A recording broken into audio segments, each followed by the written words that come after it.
Muito boa tarde a todos e todas. Boa tarde, pessoal. Espero que estejam bem. Boa tarde a todos e todas que estão conosco. É um grande prazer, né, estar mais uma vez juntamente com meu colega e amigo Marcelo Norberto, em uma tarde agora de debates, né, com conferências que nós preparamos com colegas e professores de distintas posições e perspectivas, né, especialmente hoje com o professor Nelson Enéas Coelho Júnior, né, um colega e amigo, né, que conheci pessoalmente ano passado, né, e que tive realmente um prazer de conhecê-lo pessoalmente, depois de já ter lido alguns dos seus textos, e essa é também uma ocasião para nós nos encontrarmos, ainda que virtualmente, né, mas fazer mais um contato, mais um trabalho de colaboração, né, sempre almejando uma continuidade nas nossas relações e parcerias, né, pensando também possivelmente em novas, enfim, aberturas de diálogo, né, e debate. É um prazer muito grande, né, essa tarde de sexta-feira, né, dos nossos encontros sobre Subjetividade e Cultura, contar com a participação professor Nelson Coelho Júnior, que muito generosamente, né, muito calorosamente aceitou nosso convite, né, e está aqui então hoje conosco para a sua conferência. Eu vou passar a palavra para o Marcelo, que será hoje o nosso coordenador, né, do encontro, que fará, né, toda a parte das perguntas, vai organizar perguntas depois, né, no tempo que teremos para o debate, né, que fará também a apresentação do professor Nelson. Marcelo. Boa tarde a todos e todas novamente.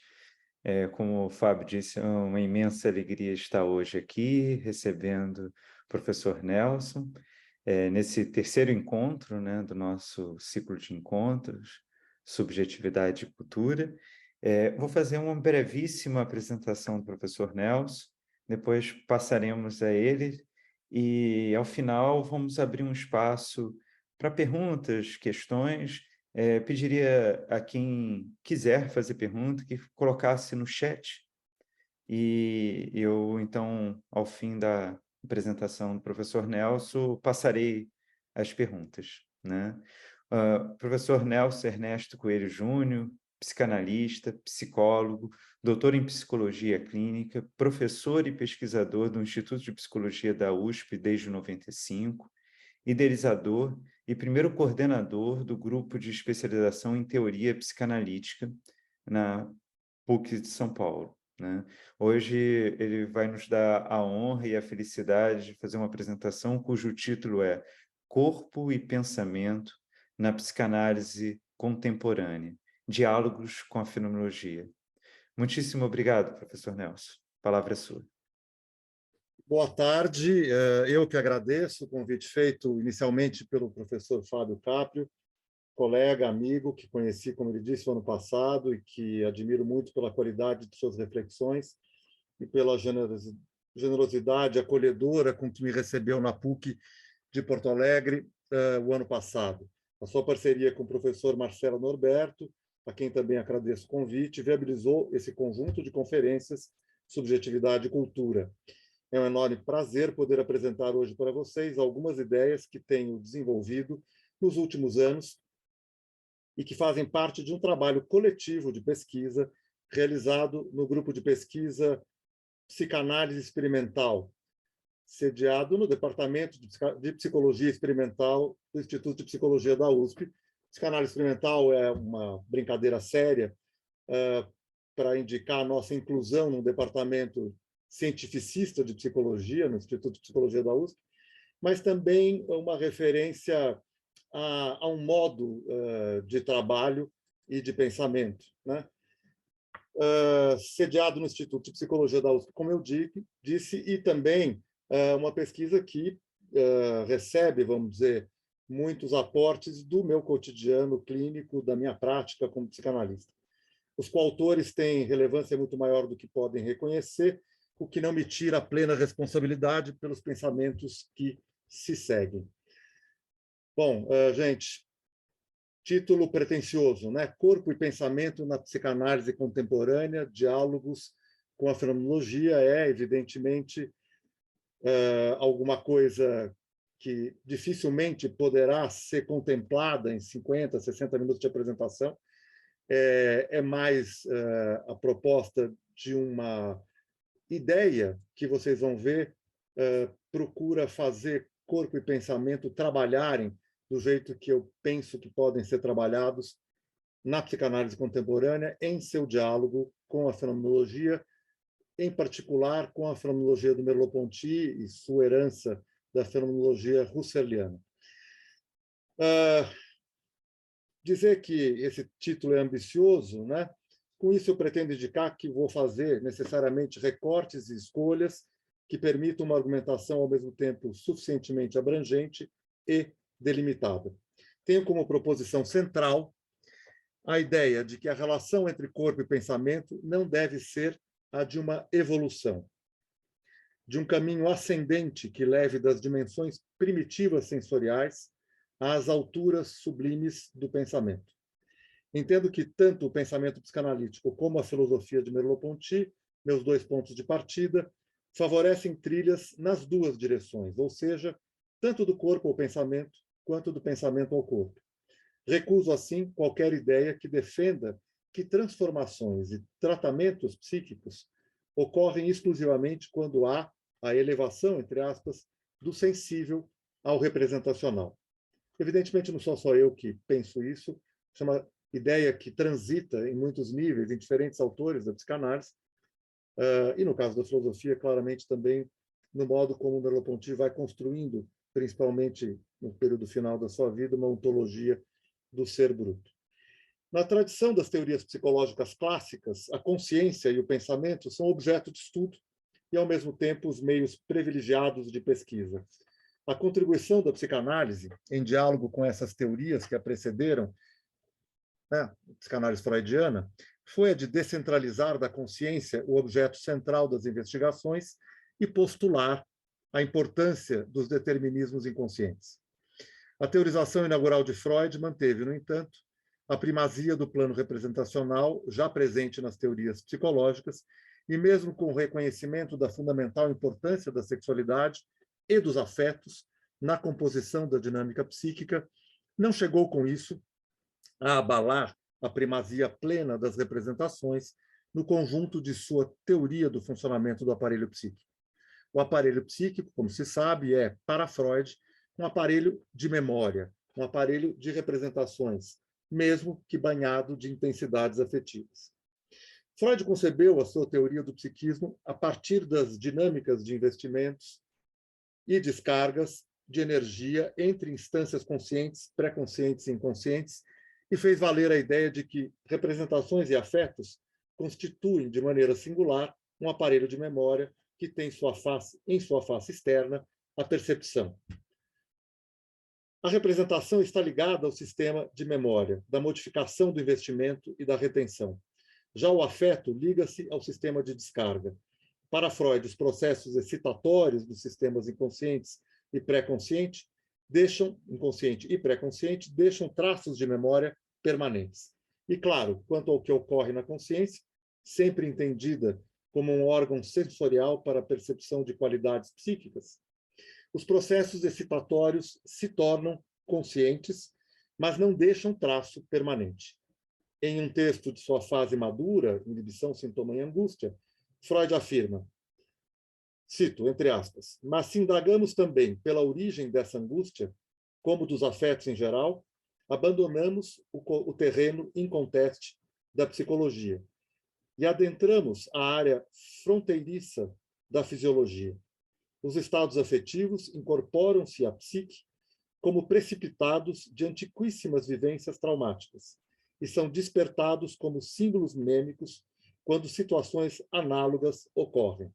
Então, do projeto, texto publicado póstumamente, até um texto de 26, como esse, Inibição, Sintoma, Angústia, é essa linguagem, né, dos investimentos, das questões ligadas aos símbolos minêmicos e da questão da memória que está em jogo. Nada disso é sem importância para o que eu quero desenvolver a seguir, vocês vão ver. Né? Tem aqui na referência a adentrarmos o fronteiriço plano da fisiologia, uma certa forma de conceber e de descrever a questão do corpo e a sua relação com as dimensões propriamente representacionais, para ele, propriamente psíquicas. Assim, Freud concebia uma curiosa relação entre os elementos da psicologia, ou seja, as representações, e os elementos da fisiologia, ou seja, os afetos, fazendo com que ambos habitassem a sua compreensão do funcionamento psíquico de modo não opositivo. Neste caso, insiste que o investimento de energia que gera o traço minêmico também é descarga, e o afeto é o produto, portanto, de uma memória orgânica do corpo. Esse é o resumo mínimo e muito sintético de um conjunto complexo de ideias sobre afeto, representação e consciência na metapsicologia freudiana. Já quanto ao pensamento em si, né, ao plano do pensamento, a psicanálise freudiana tende a compreendê-lo fundamentalmente como uma ação adiada, né, às vezes traduzido em português por diferida. Né? Pensamento é aquilo que fez com que uma ação fosse adiada, que não precisasse ser imediatamente realizada. Né? Como bem indica o psicanalista francês Didier Anzieux, abro aspas, o objetivo de nossas ações é a realização de nossos desejos e a obtenção do prazer. A ação é adiada até que estejam reunidas as condições dessa realização. Pensar é submeter o princípio do prazer ao princípio da realidade. Por isso é tão sofrido pensar. Né? Uma bela observação do Anzieux, um livro de final de vida dele, publicado em 94, né? Justamente chama Les Pensées, do moi peu à moi pensant, né? O pensar do eu pele ao eu pensante, pensamento, né? Livro muito interessante, recomendo vivamente para os que não o conhecem. Para esse autor, o Anzieux, todos os processos de pensamento têm uma origem corporal. Em função disso, serão as especificidades das experiências corporais que irão ser traduzidas pelas especificidades dos processos de pensamentos e pelas angústias e inibições correspondentes. Como se sabe, devemos a Anzieux o importante desenvolvimento das noções de eu-pele, dos significantes formais e dos envelopes psíquicos, outra ideia muito interessante. Ao final de sua vida, nesse livro que eu acabei de mencionar, de 94, em que procura estabelecer os processos que percorrem as relações entre o corpo e o pensamento, ele vai se aproximando de algumas questões que me interessam diretamente. Né? As ideias do Anzieux dialogam claramente com as de Winnicott, na maneira como o psicanalista inglês pensa a importância do corpo como substrato do psiquismo. As suas noções winnicottianas, né, de elaboração imaginativa das funções corporais e de unidade psicossomática são fundamentais para o desenvolvimento desse tema na psicanálise contemporânea. O Anzieux bebe muito na fonte do Winnicott ali e desenvolve algumas dessas ideias de uma maneira muito original. Nessa exposição, eu vou fazer referências breves a alguns autores, uns mais conhecidos, outros menos conhecidos. Não pretendo dar conta desses autores. Como eu disse, estou fazendo alguns recortes, algumas sugestões. Acho que o trabalho numa conferência desse tipo é provocar algumas coisas que possam depois ser buscadas e desenvolvidas por cada um. Esse texto, Marcelo e o Fábio me disseram que tem chance de ser parte de um livro com um conjunto das conferências Subjetividade e Cultura, então todos terão acesso um pouco mais à frente ao conjunto dessas ideias para poder olhar com mais calma. Cabe, é claro ainda, fazer aqui, no início, uma breve referência a outro autor da psicanálise que se dedicou a pensar o pensamento. Trata-se do Wilfred Bion, né?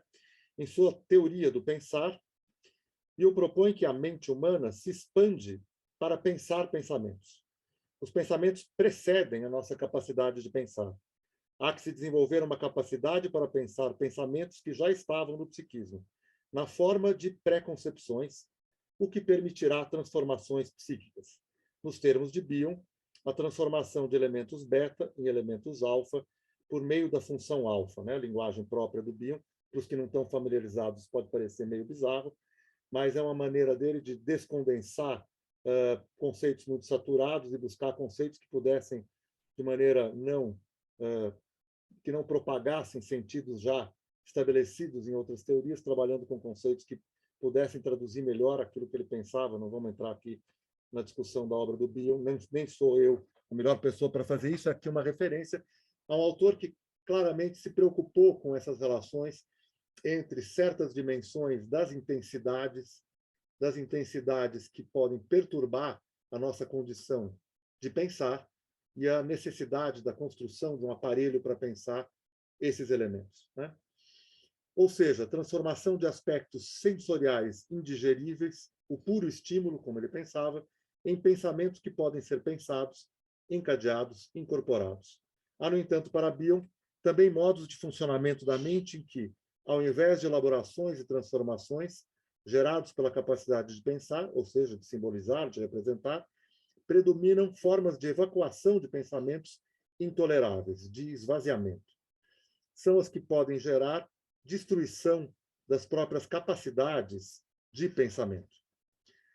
Neste âmbito, operam as forças destrutivas e intoleráveis do psiquismo e que precisam ser evacuadas de alguma forma. O ódio mais primitivo, a inveja e os elementos que precisam ser recusados, né? A ideia de evacuar, né, com essa referência evidente a uma forma da fisiologia e do corpo funcionarem, né, são muito relevantes para certas compreensões de processos que ocorrem na clínica psicanalítica, né? Todo o modelo construído da Melanie Klein até o Bion e agora os autores mais contemporâneos, né, que contemplam essas questões de como as relações entre a mente do analista e a mente do paciente operam durante um processo de uma análise, precisam ser pensados dessa forma que não é metafórica, né? As evacuações são evacuações que a gente deve tomar como evacuações mesmo, né? Intensidades que são arremessadas, que são projetadas, que são instaladas, né, no corpo do outro, enfim, tudo que a psicanálise passou a estudar, principalmente nos últimos 50 anos, né? Há vários autores trabalhando com isso, não é difícil encontrar referências sobre esse tema. Mas, propriamente, para o desenvolvimento do nosso tema, é preciso avançar um pouco mais nas relações, entendo eu, do ego, né, e do pensamento com o corpo, que está na origem das pulsões, ou seja, fonte das intensidades dos afetos, questionando assim a primazia das representações do funcionamento do aparelho psíquico. Um passo por vez.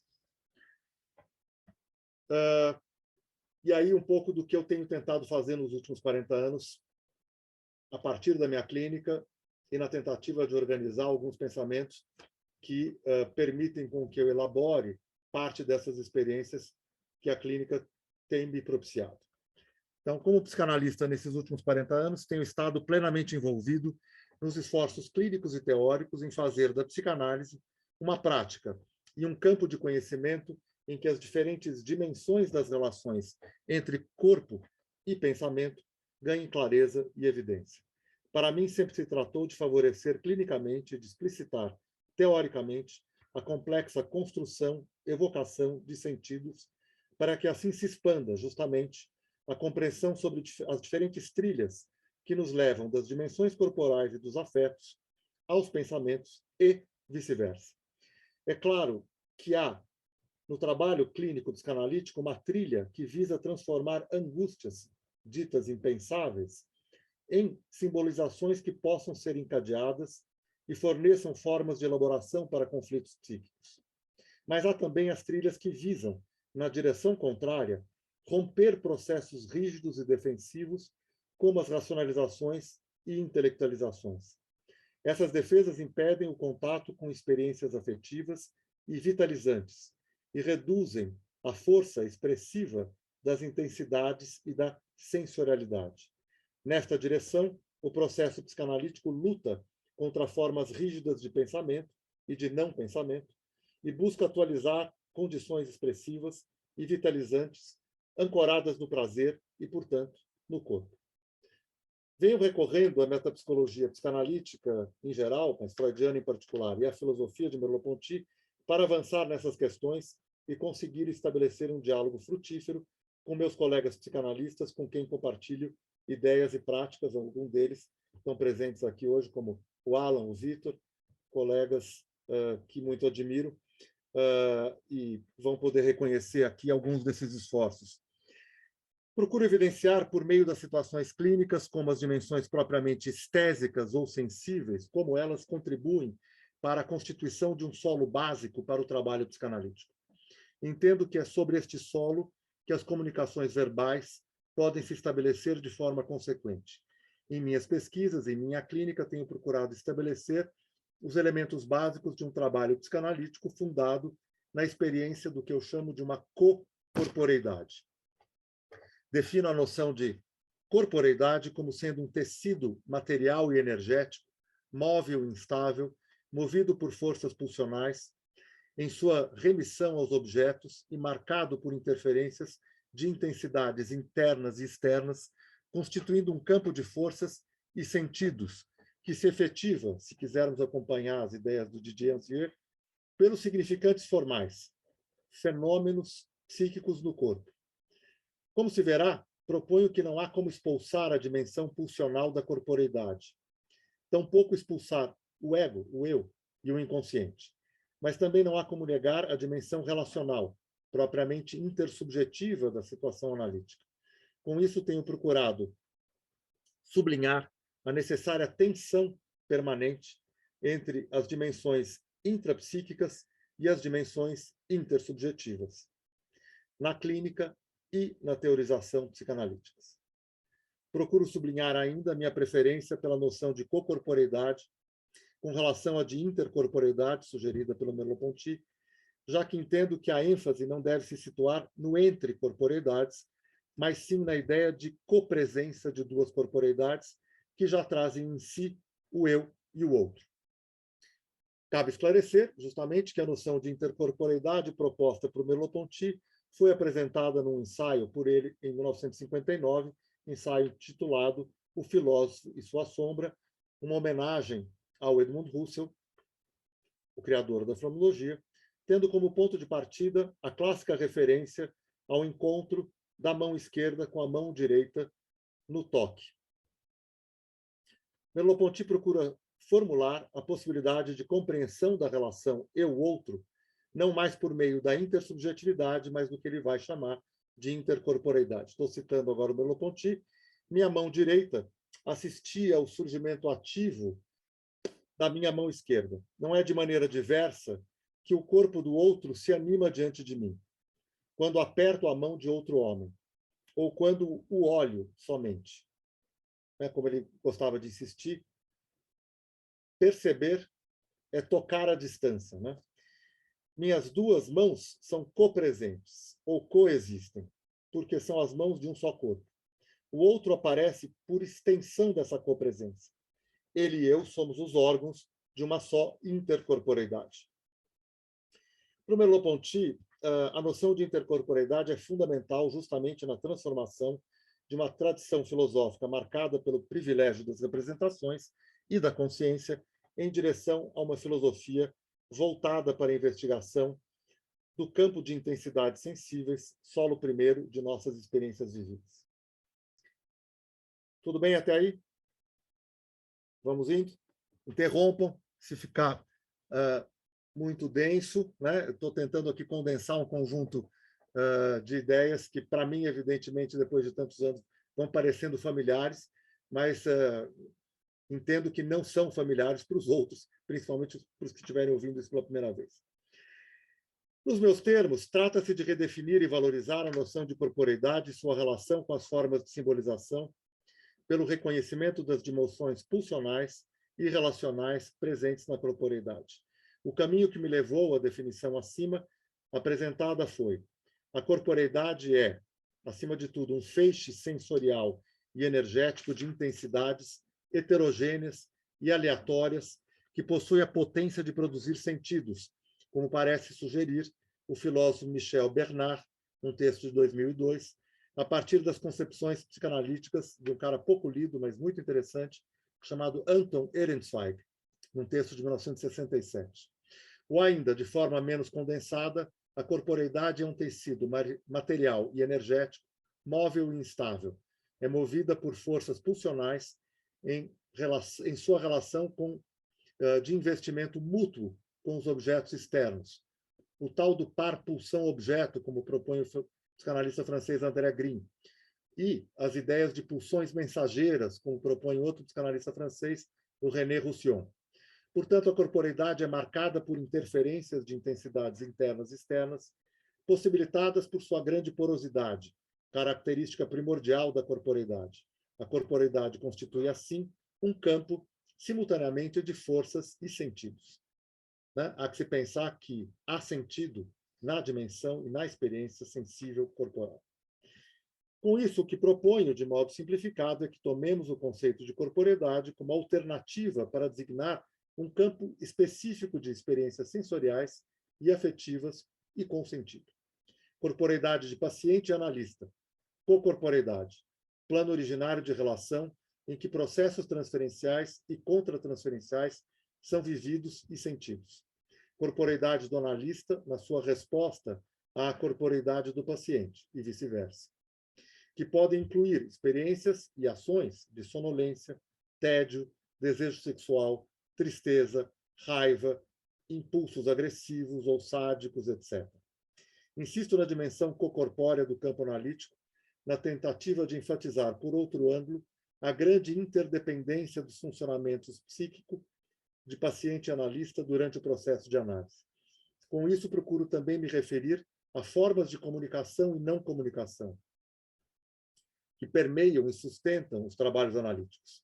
São estímulos basicamente não verbais e pré-verbais, mas que também podem ser verbais, que operam por meio de um plano primordial de contato e experiência do outro, que é a cocorporeidade. Insisto na ideia de que as percepções e as sensações trazem em si a possibilidade de atribuição de sentidos significados. E ainda como sugere um outro psicanalista francês, o Jacques André, num texto de 2002, ele diz assim: a vida sensorial, a vida do corpo, é da ordem da significação. O sentido dos signos pode se manter enigmático e sua decodificação pode se manter parcial. Já a existência do sentido, quanto a ela, nunca é duvidosa. Fecha aspas. A questão que proponho a partir disso é se a dimensão cocorpórea, por si mesma, em sua estrutura sensorial enquadrante, vamos dizer assim, pode, para além de ser um polo receptivo, também produzir sentido e significação de forma contínua. Mais especificamente, como se passa do corpo ao pensamento, ou do corpo à plena capacidade de simbolização em uma sessão de análise.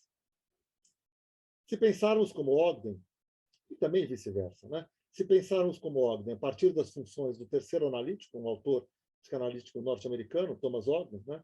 Que propôs essa ideia do terceiro analítico como uma referência a algo que, ao mesmo tempo, é constitutivo da experiência da análise e é constituído pela experiência da análise. Né? Um terceiro sujeito.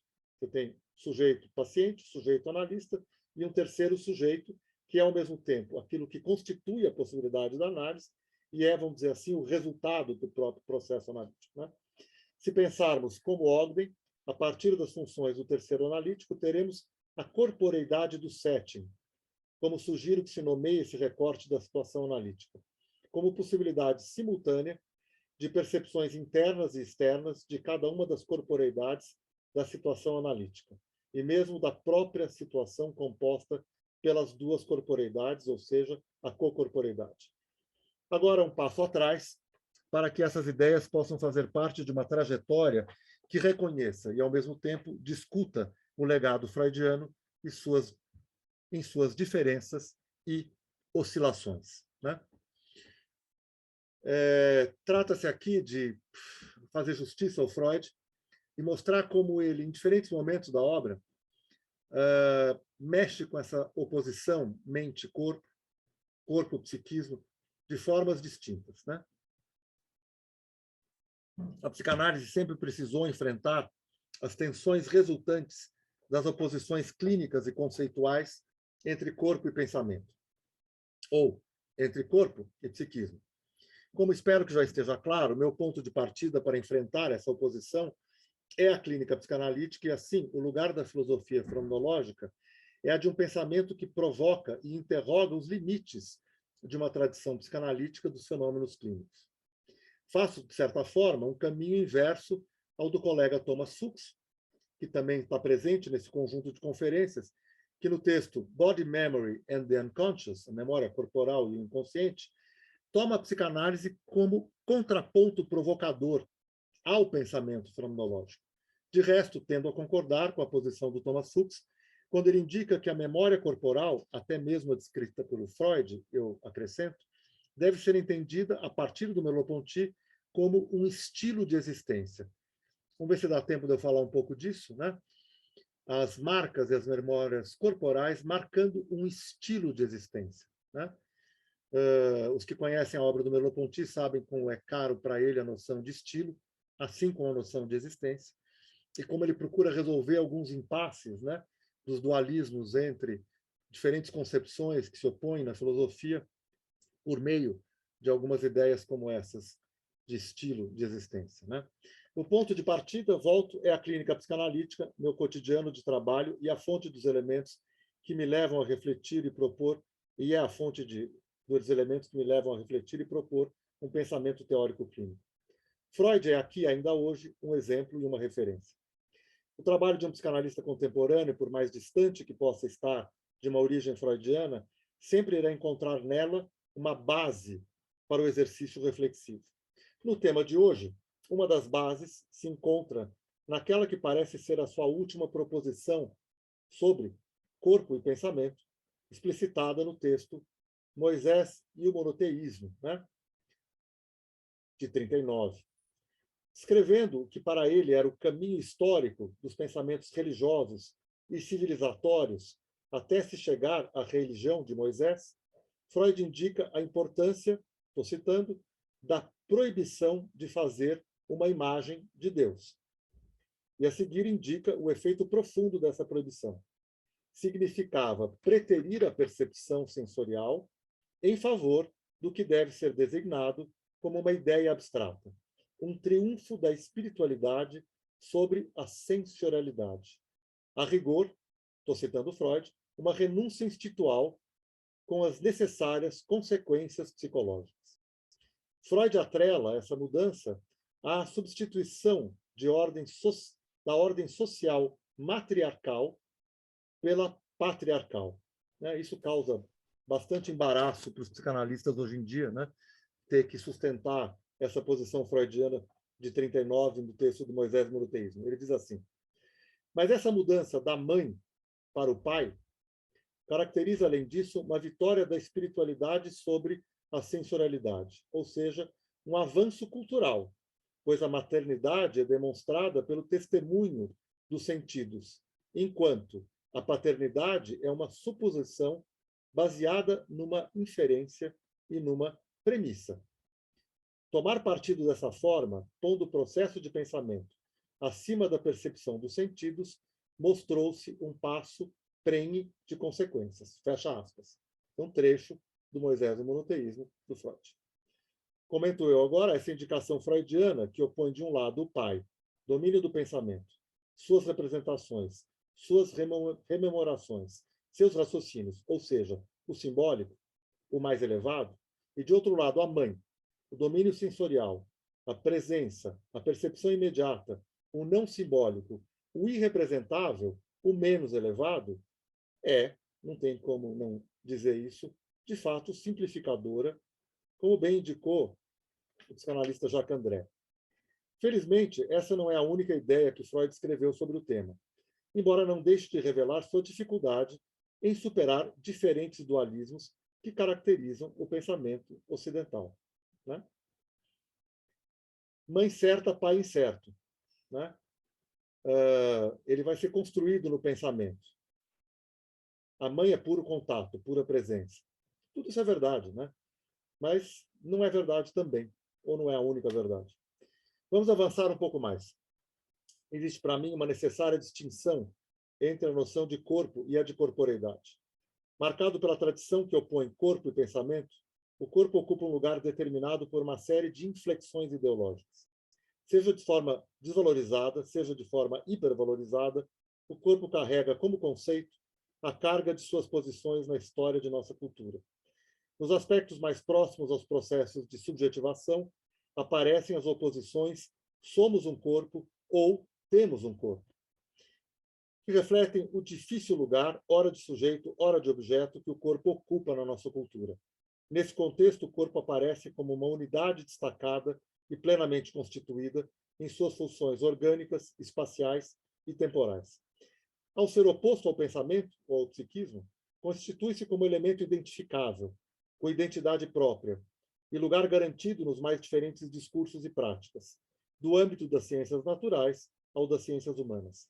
A concepção de Freud sobre a oposição corpo-pensamento, na perspectiva atual dos filósofos da mente, devo isso ao colega aqui presente, Vítor Urquiza de Carvalho, recorrendo aos filósofos da mente atuais, cito, poderia ser identificada como dualismo de propriedade e não dualismo mente-corpo. Essa abordagem postula que a mente e o corpo são duas propriedades distintas e que interagem uma com a outra para produzir o comportamento e a experiência humana. A dimensão psicológica tem existência própria, uma cadeia de causalidade corporificada, mas não completamente redutível à matéria física, né? O Vítor está escrevendo um livro sobre psicanálise e saúde mental, né? E recorrendo um pouco às discussões contemporâneas sobre felicidade na psicologia positiva, né?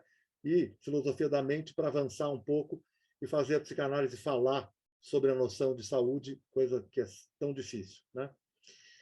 Minha proposta principal, a noção de cocorporeidade, não recusa a dualidade de propriedades, como uma alternativa à clássica oposição corpo-pensamento ou psiquismo, mas insiste que a corporeidade é também psíquica, como gênese de possibilidades, como potência geradora de elementos propriamente psíquicos. Não oponho à corporeidade uma natureza que seria exclusivamente psíquica, embora reconheça uma distinção de níveis e dimensões, com especificidades que precisam ser levadas em conta. Entendo que somos de ponta a ponta corporeidades, o que inclui a dimensão psíquica da corporeidade. A corporeidade é, ao mesmo tempo, interna e externa. É a presença irrecusável das pulsões e a abertura permanente para o mundo, para os outros. Aqui a gente entra no diálogo da fenomenologia com a psicanálise nesse aspecto específico. Recorro aqui justamente à fenomenologia husserliana, em sua recusa de conceber a corporeidade como puro objeto da natureza. Para o Husserl, a corporeidade traz em si a presença imediata do eu e dos outros, fazendo com que o corpo e consciência formem uma unidade compreensiva. Mais do que isso, a corporeidade é presença imediata no mundo e, por isso, garante sua potencialidade produtora de sentidos. Nessa mesma linha, Merleau-Ponty irá afirmar que a corporeidade é o elemento constituinte de nossa experiência. Acompanho também uma psicanalista que já foi muito lida, hoje é menos lida, mas que eu recomendo fortemente, ítalo-francesa, Pierre Olagnier, em sua tentativa de recriar um pensamento do corpo, a partir do corpo, que expressasse, de forma mais elaborada, a presença dos corpos na clínica psicanalítica. Como base para sua original noção de metabolização, Pierre Olagnier compreende que a vida psíquica se inscreve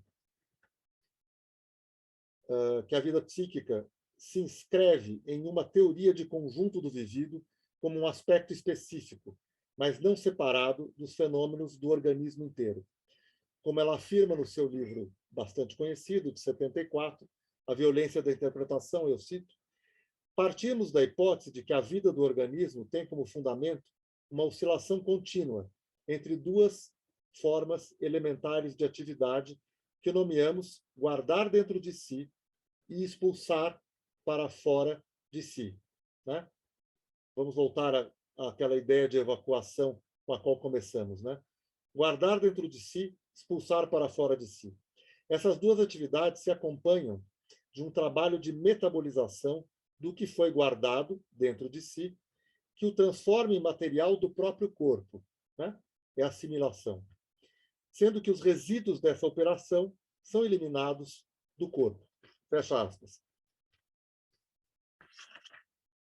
Olagnier dá como exemplos mais simples desses processos a respiração e a alimentação, mas avança para o plano das sensações em sua tentativa de guardar o que é prazeroso e expulsar o que gera desprazer. Esse é o modelo inaugural para as primeiras representações psíquicas, mas, acima de tudo, é a base para uma metapsicologia que não separa corpo e psiquismo, seguindo os caminhos abertos por Freud, como veremos a seguir, na noção de que o eu é, primeiro, um eu corporal. Importante notar, entretanto, como lembra um comentador da Pierre Olagnier chamado Miller, que mesmo que a noção de metabolização tenha feito com que Olagnier ancore e enraize o psíquico no corpo, isso não a conduz a um ponto de vista biologizante, no sentido reducionista. Em trabalhos anteriores, eu procurei enfatizar o lugar da percepção e do corpo no conjunto das teorizações contemporâneas em psicanálise. Trata-se agora de avançar em direção a maior aprofundamento desses temas. Não pretendo realizar aqui aproximações apressadas, nem comparar aspectos teóricos da psicanálise com a filosofia fenomenológica de Merleau-Ponty, mas sim caracterizar um campo comum de investigação, como aponta, aliás, o próprio Merleau-Ponty em seu prefácio ao livro A Obra de Freud, do Ângelo Esnar, um psicanalista já em final de vida, em 1960, mas nessa época bem próximo do Lacan, e amigo do Merleau-Ponty, pediu para ele o prefácio, e o Merleau-Ponty no prefácio então escreve: a concordância da fenomenologia e da psicanálise não deve ser compreendida como se fenômeno dissesse de forma clara o que a psicanálise o disse de forma confusa.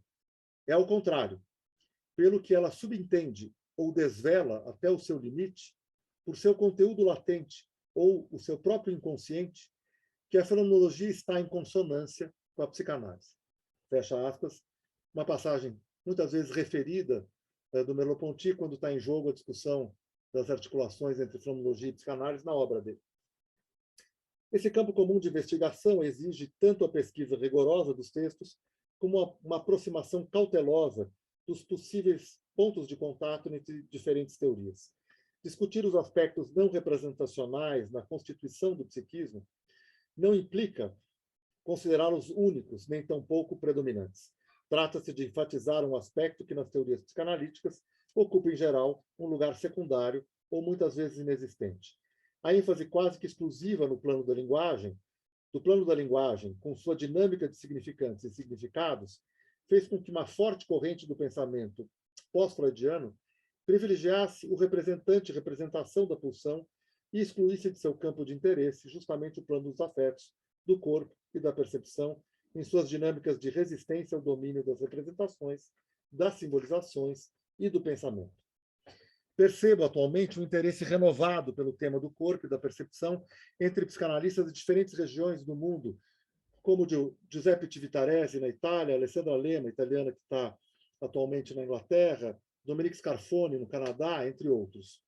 Busco, ao lado desses colegas, dar continuidade à elaboração de meu incômodo inicial durante meus primeiros contatos com a psicanálise, ou seja, a aparente não substancialidade física, corporal, dos aspectos psíquicos definidos e descritos por vários autores como sendo exclusivamente do plano das representações. E também a posição de alguns pós-freudianos que insistem na heterogeneidade entre corpo e linguagem, entre corpo e sentido. O predomínio quase total da representação e dos encadeamentos representacionais sempre me pareceu insuficiente. Daí meu interesse precoce pelo livro do André Green, O Discurso Vivo, de 1973, em que a teoria freudiana do afeto é plenamente desenvolvida.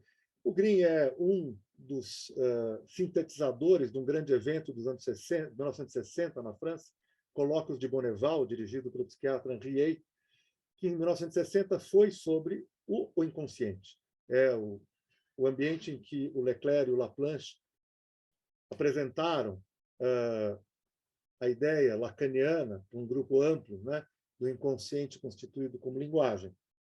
Merleau-Ponty presente, é uma das últimas aparições públicas dele, antes de morrer repentinamente em 61, fala: me incomoda muito ver a linguagem ocupar todo o lugar, né? O Green, de alguma maneira, parecia ter o mesmo incômodo, né? Claro, o Merleau-Ponty era amigo íntimo do Lacan, viajavam todo fim de semana junto, então eles iam brigar sobre esse assunto todo fim de semana. Mas ali, publicamente, ele expôs a contrariedade dele de ver a linguagem ocupar todo lugar, né? As ideias do Merleau-Ponty, como vocês estão vendo, funcionaram de régua e compasso para mim, e eu leio a psicanálise um pouco a partir dessa posição, né? Vamos avançar um pouquinho. Nesse sentido, uma questão se impõe. Seria possível pensar a contribuição da psicanálise para o nosso tema com a proposição de que as pulsões e seus destinos rompem com a separação corpo-psiquismo? A resposta mais adequada parece ser sim e não. De um lado, não resta dúvida que Freud pensou de um modo inovador a ideia de um corpo em constante relação com o psiquismo, construindo uma noção peculiar de corpo e uma noção inovadora de psiquismo. Por outro lado, manteve predominantemente uma concepção dualista em seu projeto teórico, a metapsicologia. É importante relembrar também que a prática clínica da psicanálise freudiana parte de certa abstração do corpo e chega mesmo a desconhecê-lo, já que é quase exclusivamente uma prática fundada no dispositivo fala-escuta, como se o corpo fosse uma ausência e o som das palavras fosse puro psiquismo. Coloca-se o movimento do corpo em suspenso, divã poltrona, e busca-se o retraimento da sensorialidade do corpo vivido em nome da memória. É o modelo silenciar o corpo para ouvir o psiquismo. Vale dizer que nem o Freud trabalhava exatamente assim, mas é isso que ficou como um certo modelo de uma psicanálise ortodoxa, padrão, né? Claro, relacionada ao atendimento de neuroses, relacionada a uma ideia de pensar que, quando há uma ação, há um impedimento de uma elaboração, né? Foram precisas algumas décadas para que um psicanalista francês como o Jean-Luc Donnet viesse a dizer que em muitos atendimentos é preciso primeiro uma ação, para depois poder haver elaboração. É preciso primeiro que o analista suporte agir a partir da ação de um paciente, para que um diálogo e um campo mais comum se crie, né? Não se trata de crucificar o agir em nome do elaborar, né? Numa clínica psicanalítica contemporânea. Mas a regra para o paciente de tudo dizer, a tal da associação livre, é, primeiro, ao que parece, uma regra para não agir, uma abstinência dos atos, como sugere o Jacques André, que eu já citei. Ou ainda, não somente dizer o que não se diz habitualmente, mas mais radicalmente dizer o que não se sabe, dizer o que as palavras não sabem que dizem. Aqui talvez apareça, pelo avesso, uma forma de aproximação entre o corpo e o pensamento. Se a comunicação verbal diz o que não sabe que diz, o faz para além das representações. O faz por meio das entonações e da possibilidade de nossos órgãos do sentido serem sempre solidários. Enquanto escuto, também vejo, tateio, já que sinto com o corpo inteiro. Se a fala pode expressar algo do sistema inconsciente, o faz também pela porosidade corporal. Em dupla mão. Há em Freud, e isso é algo que eu quero evidenciar, uma grande ambiguidade com relação ao lugar do corpo, já que ele não supõe que em uma sessão de análise, como tampouco em sua teorização, o corpo possa ser totalmente silenciado. Basta considerarmos as ênfases na sexualidade, na percepção, na alucinação negativa, no fetichismo, na recusa, etc. E ainda como Freud afirma numa carta famosa ao seu amigo Grodek, né, aquele criador da noção do isso, do id, de 5 de junho de 1917. Diz assim o Freud: é sabido que o sistema inconsciente, o inconsciente com I maiúsculo, o Unbewusst lá, é o elo, a mediação autêntica entre o corporal e o anímico, o Körperliche e o Seelische, né? Talvez o tão esperado Missing Link, o inconsciente, como o elo que todos procuram entre o anímico e o corporal, né? Ou seja, a estrutura da metapsicologia é pensada levando em conta a dimensão do corpo. Isso ficará ainda mais evidente na segunda tópica freudiana, em que o pulsional vai para dentro do aparelho psíquico com o id, com o isso, justamente, né? O isso, caldeirão de pulsões, é parte do aparelho psíquico, né? E ainda vale destacar que no pensamento freudiano há a possibilidade de reconhecermos o corpo como lugar de expressão do que foi silenciado, recalcado, reprimido no psiquismo. Nesse caso, o corpo não expressa o que lhe é próprio, mas sim o que não pôde ganhar expressão por meio do psiquismo. Por outro lado, pode-se afirmar que a psicanálise partiu da clínica da experiência de um corpo que engana, aquele da histeria, né? E de um psiquismo que fala a verdade, sintomas psicogênicos sem causa orgânica, né? E acaba se dirigindo contemporaneamente para uma clínica do corpo que fala a verdade e de um psiquismo que camufla comunicações não verbais como base para as comunicações transferenciais contra transferenciais, principalmente nos casos de não neurose, né? Não custa aqui retomar a questão de que corpo estamos falando. Será o corpo sinônimo do que é anatômico e fisiológico? Nesse caso, o corpo não é tomado como sujeito ou como possuindo algo que é próprio ao sujeito, mas é tomado como coisa, lugar, cenário, palco, o objeto sobre o qual se converte algo do que é de fato próprio, ou seja, o que é chamado de psíquico ou subjetivo. O Paul Laurent Assun, outro psicanalista francês, num texto de 97, retoma os aspectos semânticos da noção de corpo e diz ele que o corpo, na história, é composto por 3 registros diferentes. O que ele diz que é o somático, que tem sua origem no século XVII, o orgânico, que teria sua origem no século XVI, e o físico, que tem sua origem no século XV. Sugerido que em Freud há pelo menos 2 noções. A de Körper, né? O anatômico-fisiológico, referido à dimensão animal, e Leib, né? Que indica a dimensão mais metafórica do corpo, a que se oporia à ideia de alma, né? Por um outro caminho totalmente diferente, um psicanalista norte-americano como Arnold Modell vai insistir que é próprio do pensamento psicanalítico, o que é mesmo próprio, é a ênfase na relação entre o corpo e a fantasia. Para ele, Freud fez uma grande descoberta ao postular que a fantasia tem a sua origem nas pulsões. A fantasia é a representação de uma pulsão. Metáforas são geradas a partir de sentimentos e sensações corpóreas. E por essa razão seria possível falar em imaginação corpórea. Mas disso deriva uma questão fundamental. Como a matéria se torna a imaginação? Como uma dimensão quantitativa se torna a qualidade e assim consciência? Pergunta freudiana lá, o projeto para uma psicologia para os neurólogos, né? Cabe ainda insistir que a relação entre corpo e psiquismo, a partir da introdução do segundo modelo tópico por Freud, já nos anos 20, sofre a grande transformação que eu mencionei agora há pouco, né? Eu vou pular aqui uma parte para que isso não fique muito longo e exaustivo, e a gente possa abrir para uma conversa. E vamos chegar aqui à questão de como Freud, a partir dessa ideia do eu corporal, né, de como esse corpo, o eu vai se descolando do id, né, e vai, com isso, mostrando que, na sua origem, né,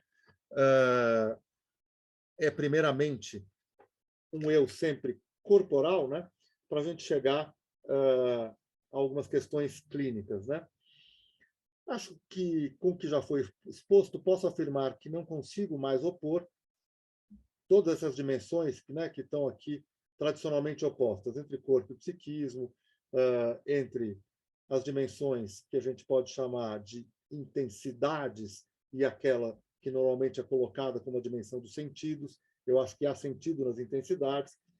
E, no trabalho terapêutico, há evidência de muitas formas de presença e também de ausência dessas dimensões corporais, e é isso que a gente tem que enfrentar quando a gente está diante de pacientes que, ou bem, falam de uma maneira que vai impedindo com que a gente consiga se manter numa posição de analista e viver aquilo com uma condição de atribuir sentido ao que está acontecendo, seja corporalmente, seja depois de forma simbólica, né?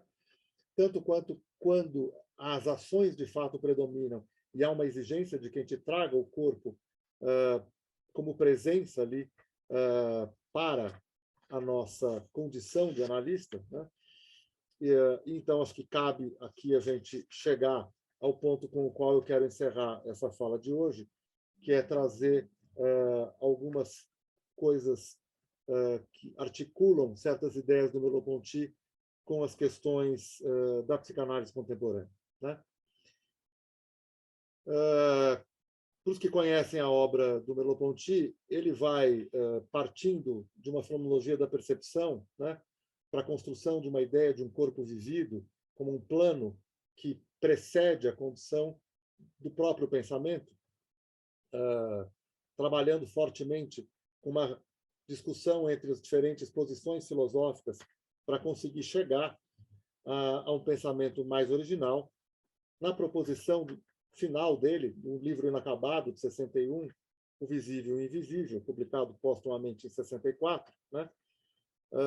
Em que a presença entrelaçada, corpo-coisa, corpo-mundo, em um mesmo tecido intencional, vai fazer com que ele proponha que a produção do conhecimento possa se dar segundo um outro estatuto e começará a imprimir a presença de uma nova noção na sua filosofia, que é a noção, que em francês é chair, né, a noção de carne, assim definida no livro O Visível e o Invisível. Cito Merleau-Ponty. A carne não é matéria, não é espírito, não é substância. Seria preciso, para designá-la, o velho termo elemento, no sentido em que era empregado para falar-se da água, do ar, da terra, do fogo.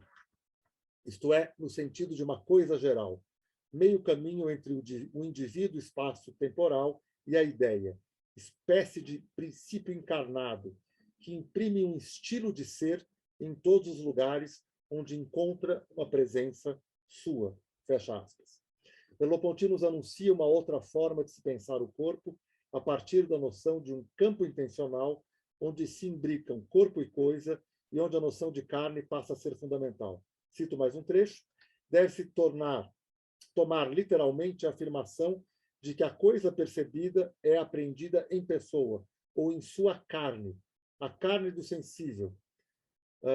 Esse grão comprimido que interrompe a exploração, esse optimum que a termina, reflete a própria encarnação e é a sua contrapartida.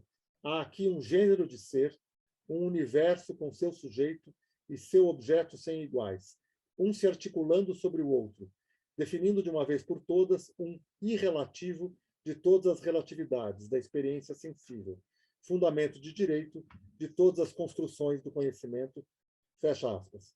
Não encontramos mais aqui resquícios de uma filosofia que apresente a consciência como constituinte soberana, mas também não é ao mundo ou às coisas que cabe esse estatuto.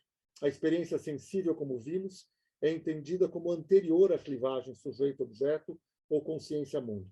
A experiência sensível não é atributo nem de um sujeito, nem de um objeto, mas também não é uma síntese entre sujeito e objeto, não é realizada por uma entidade fundadora que os antecederia. O corpo não é sujeito, nem por isso é um objeto diluído no mundo.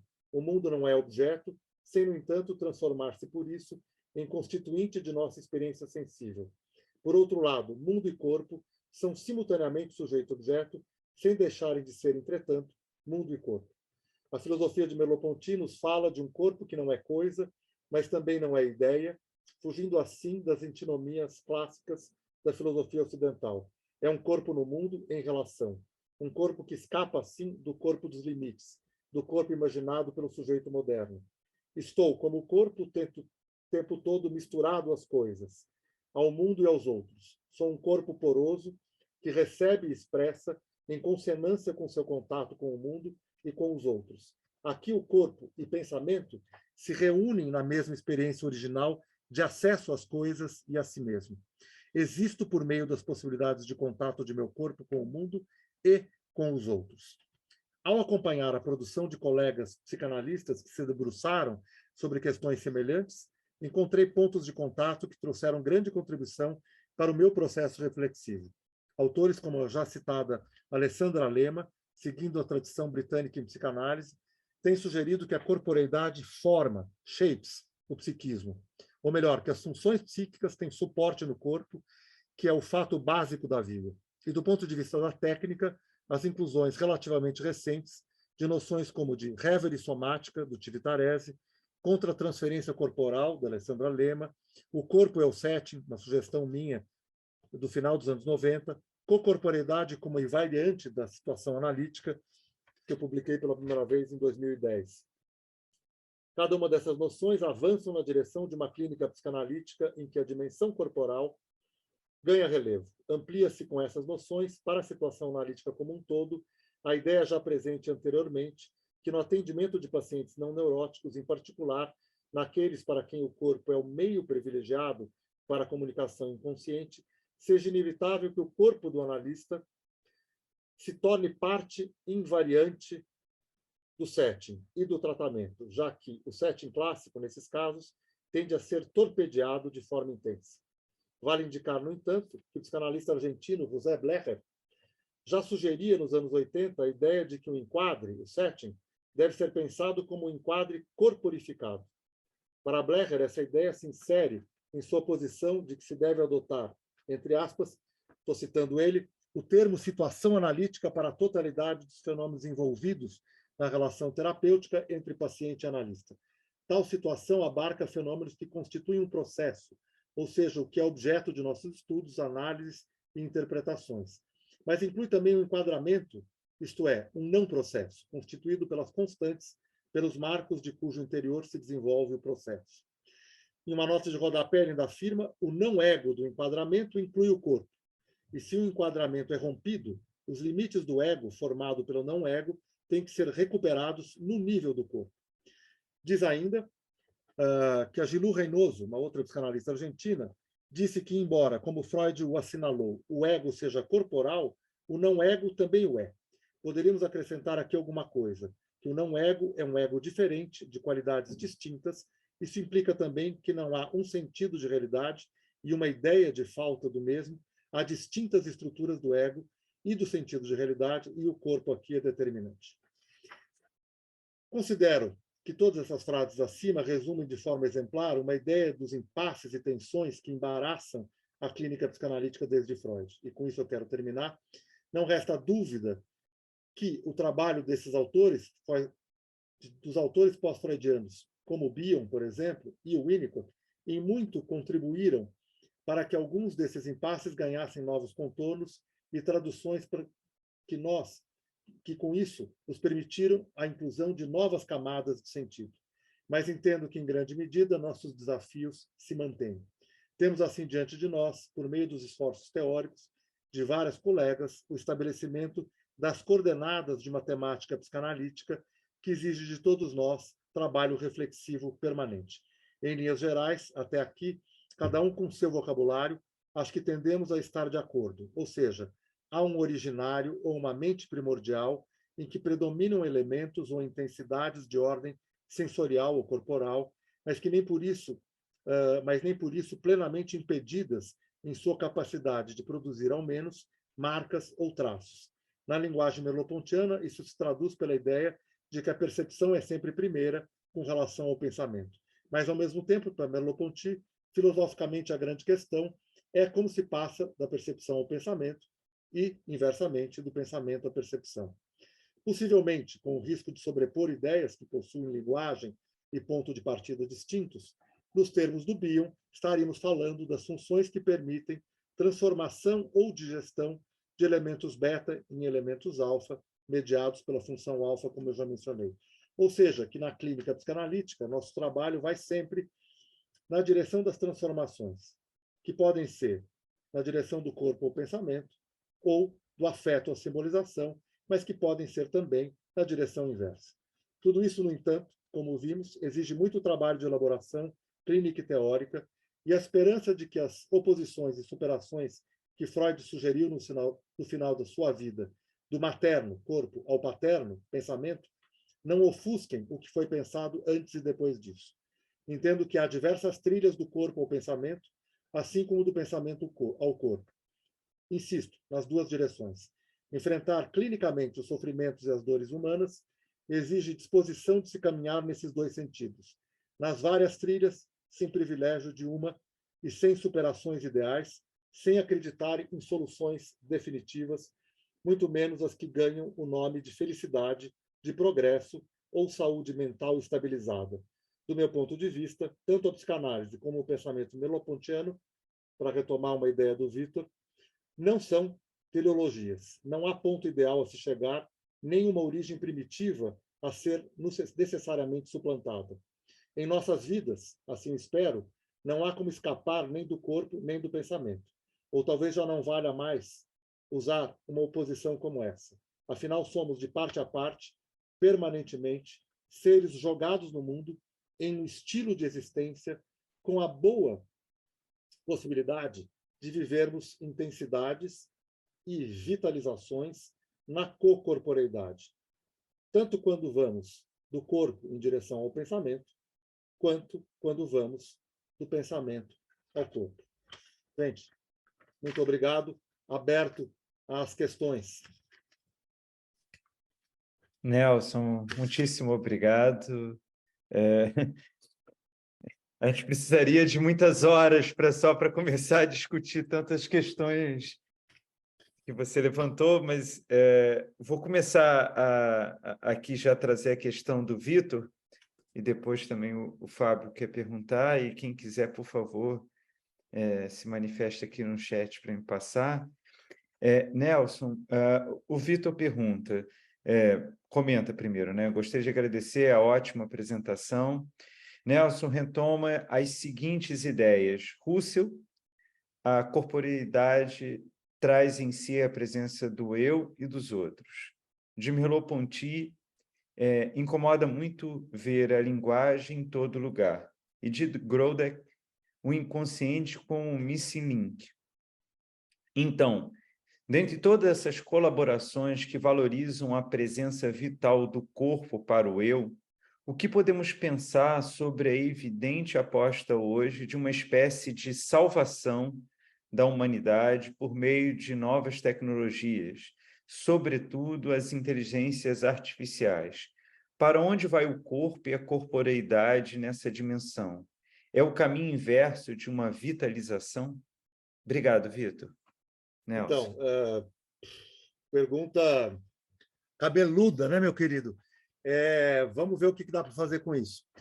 Primeiro, só indicando que a noção, o inconsciente é um missing link, é uma fala do Freud para o Grodeck. É a ideia do Freud, né? O inconsciente, talvez, Freud está escrevendo para o Grodeck, seja aquilo que a gente está procurando há muito tempo. O missing link entre o corporal e o onírico. Bom, eu vou responder isso por meio de uma coisa que a gente já trabalhou, todos nós aqui, durante os 3 anos anteriores, estamos continuando a enfrentar isso, desde que a pandemia nos impôs o distanciamento social, que é o que virou o trabalho terapêutico, no nosso caso, o trabalho psicanalítico, usando a tecnologia dessas formas de comunicação, Google Meet, Zooms, etc., e conversando com diferentes analistas, o Alan está aqui, o Victor podem contar um pouco das experiências deles também. Eu, com muitos pacientes que já estavam comigo há muito tempo, eu preferi ficar só no som, que eu achei que isso mantinha uma proximidade maior da questão corporal. Acho que a imagem chapava demais e criava um tipo de distanciamento que ter a voz do outro dentro da minha cabeça, quando a ligação se interrompia, era uma experiência interessante, de sonoridade, de mergulhar, né, um pouco nessa escuta, mantendo alguma experiência corporal via o som, lembrando dessa ideia merleau-pontiana, né, dos órgãos do sentido serem solidários, e pela escuta eu poder tatear, perceber visualmente e outras coisas. Aqui, esse tipo de percepção visual ela é perturbadora, né? Ela é danificadora de um certo tipo de experiência, para mim, né? E ela é, sim, para mim, desvitalizadora. E vou dizer do que tem sido a minha experiência. Na medida em que foi possível o retorno do presencial, eu fui insistindo com todos que podiam que retornassem ao presencial. Então, hoje em dia, 80%, sei lá, das 40 sessões que eu atendo semanalmente são presenciais, né? Mas também não tinha como impor isso como uma exigência para todos, na medida em que todos nós nos adaptamos, e os clientes, os pacientes também, quando foi necessário ir para o online, e viu-se que era possível trabalhar assim. Então, inclusive, eticamente, não tem como dizer vai terminar a análise se você não voltar presencialmente. Então, alguns continuaram fazendo as sessões só no som, alguns com imagem, porque os que começaram durante o período da pandemia não tinha muito outro jeito a não ser começar com imagem para a gente ir se conhecendo e ter alguma ilusão de que a gente estava se conhecendo ali, né? E assim foi mantido. As sessões presenciais são um oásis para mim, assim, um alívio enorme quando ela é depois, principalmente, de uma sessão online, né? Que exige muito mais de mim. E eu fiquei me perguntando por quê, né? O que era sugado ali? O que era puxado de mim, né? Era justamente a necessidade de precisar produzir os elementos ausentes, né? A solidariedade dos órgãos do sentido se faz bem na presença. Na ausência, eu tenho que pôr de mim, né? E é terrível o final do dia. Na época da pandemia, era tudo um pouco diferente, porque já era bom poder fazer aquilo, né? Continuar trabalhando, continuar em contato, oferecer um espaço, com tudo que a gente já conversou sobre as dificuldades desse tipo de trabalho. Aos poucos, aquilo foi ficando bastante difícil para mim. Outros analistas dizem que se adaptaram perfeitamente bem, que preferem, inclusive, o online ao presencial. E é preciso dizer que alguns pacientes se adaptaram muito bem mesmo ao online e começaram a trabalhar e a trazer coisas que no presencial eles não traziam, né? Como se a ausência física do analista garantisse aquilo que o Fedidá tanto desejava para a posição do analista, que ela pudesse ser uma ausência. Na linha freudiana, para que o paciente pudesse fazer do analista o que ele bem entendesse, né? Mas, talvez, para alguns pacientes, a presença é demais. E ela produz as clássicas inibições que a gente conhece. Agora, respondendo mais diretamente, Vitor, a impressão que eu tenho é que, no nosso trabalho, com a dimensão do sofrimento,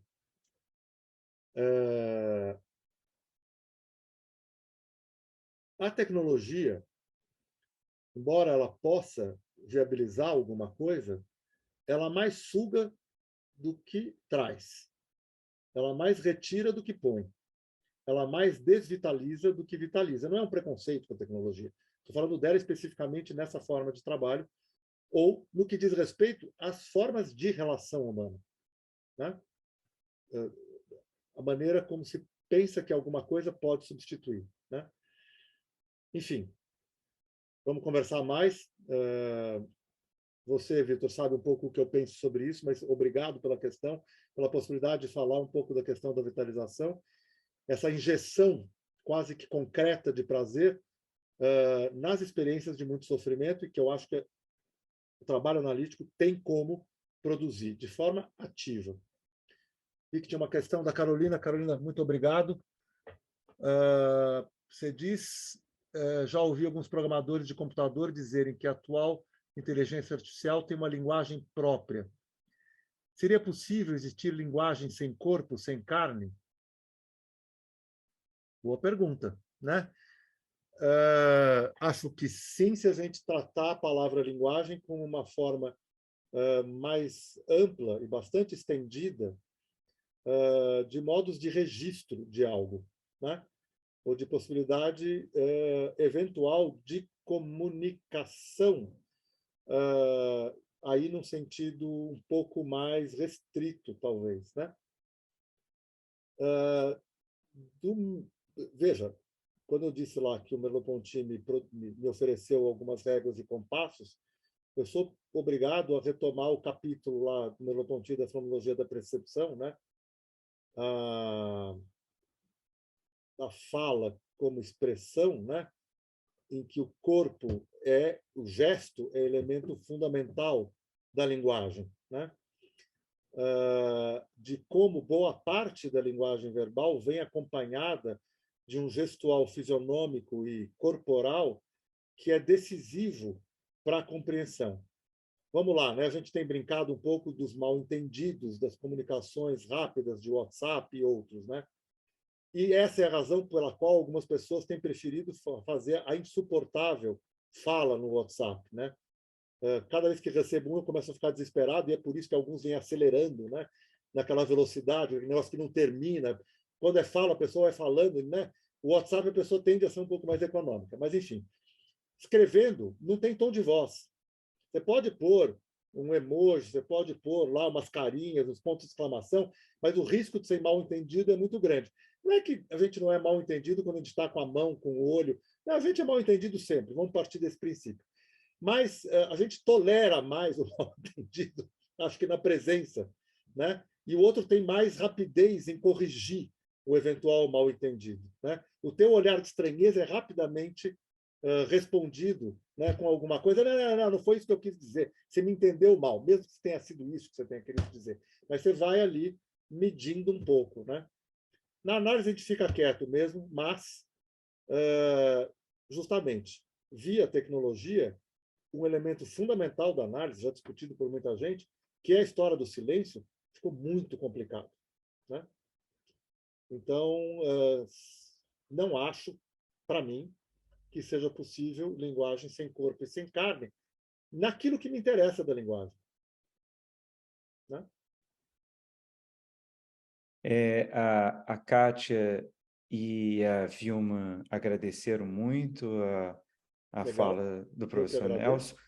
Alan, eu vou passar a voz a você e depois para o Fábio para colocar a questão, por favor.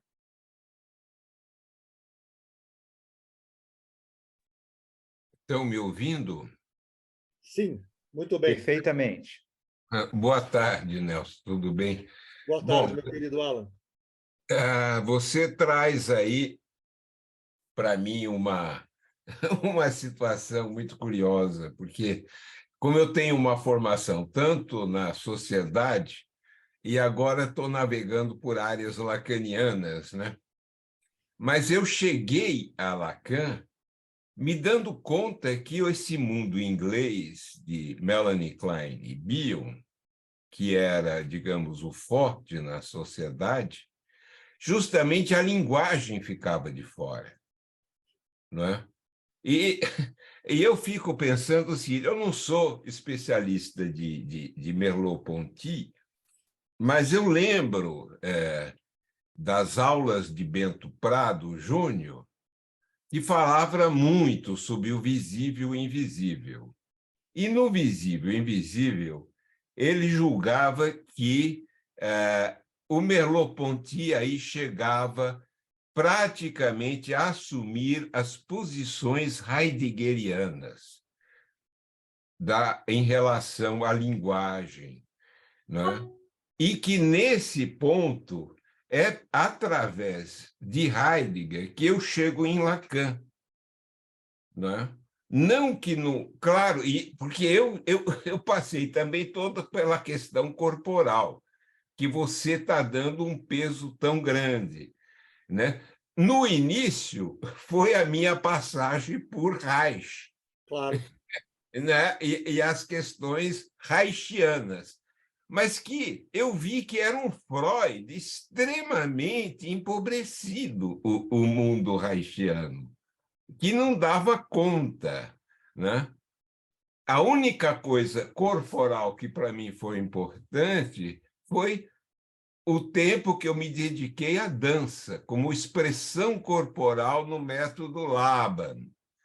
E aí sim, e eu vi um trabalho feito em Nova York por um grupo com psicóticos em terapia de dança, né? Que eu tentei fazer aqui no Brasil, mas não tinha condições, porque chegava no hospital, o hospital parava para ver a minha sessão com os psicóticos. Virava teatro, para o divertimento de enfermeiros e médicos. E aí surgiam situações dramáticas que vinham à tona nesse processo, e nos Estados Unidos é estritamente proibido ter alguém vendo o processo, né? Só para o grupo e para os terapeutas envolvidos, né? Então, essa questão do corpo realmente é complicada. E quando a questão... eu não tenho problema... Aqui está Psicóticos em Terapia de Dança, né, que eu tentei fazer aqui no Brasil, mas não tinha condições, porque chegava no hospital, o hospital parava para ver a minha Olha, sessão. por favor, desligue. Eu não estou falando com você. É o Siri que olha a inteligência artificial te provocando, Alan. Essa foi a inteligência. Tem algo mais em que eu possa ajudar? Nada, vai embora. Eu estou te Isso está além ouvindo. das minhas habilidades no momento. Veja que coisa, cara. Então, Alan, genial, né? Veja, deixa eu tentar te responder um pouco. Sim, a ontologia do ser bruto, claro que dialoga com a ontologia heideggeriana. A questão da linguagem, tive contato com o Bento, nunca cheguei a conversar disso com ele, mas eu tenderia a dizer que aí eu acho que o Merleau-Ponty teria posições um pouco divergentes da posição heideggeriana pós-Ser e Tempo, a segunda parte da obra dele, em direção a Unterweg zur Sprache, né? Lá, Isso. 50, em direção à palavra, né? Em que o Fedidá trabalhou muito bem naquele seminário dele na Sociedade sobre a linguagem de São Paulo, né? Justamente dizendo que ali estaria a base de muitas coisas lacanianas, pensando muito mais nessa oposição da linguagem como evocação, muito menos do que como nomeação, né? A linguagem como um convite à expressividade do mundo, etc., etc. Acho que não é esse aspecto, é a ontologia lá heideggeriana inicial do Dasein que poderia estar ecoando na ontologia do ser bruto, que privilegia justamente essa dimensão da carne e da intercorporeidade muito mais do que do pensamento e da linguagem verbal, nesse caso, das dimensões do significante, do significado, no modelo lacaniano, né? Você tem toda a razão com relação à questão do empobrecimento do corpo numa certa tradição reichiana, e não tem nada a ver com esse corpo, o corpo ao qual eu me referi, né? Trata-se muito mais desse corpo psíquico, desse corpo que se mantém na análise, mediado pelos silêncios e pelas palavras.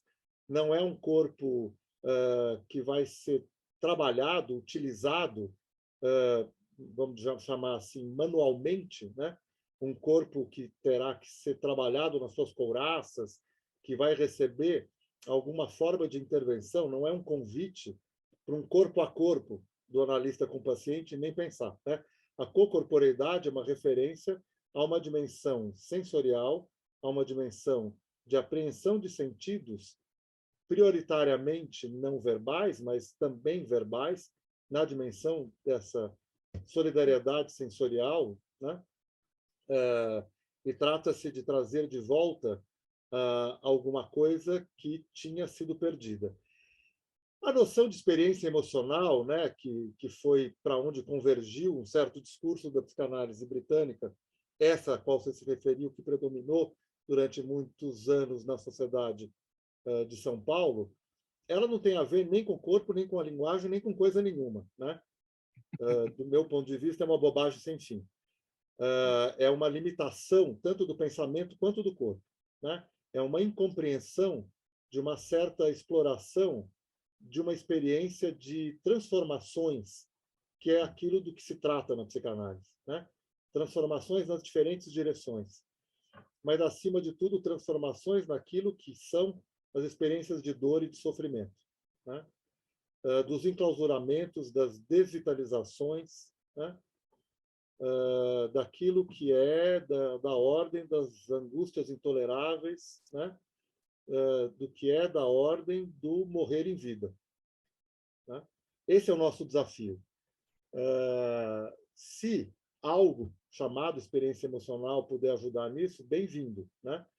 Mas eu acho que a gente está trabalhando com categorias que exigem muito mais da gente, né? Do que o suposto sem desejo, sem memória, mal entendido, um ó para cá, um ó para lá, e coisas muito bizarras de uma certa diluição, de uma compreensão de um autor tão profundo e tão Eu sofisticado. chamava a freguesia do ó. Isso, a freguesia do ó. Essa mesma, Alan.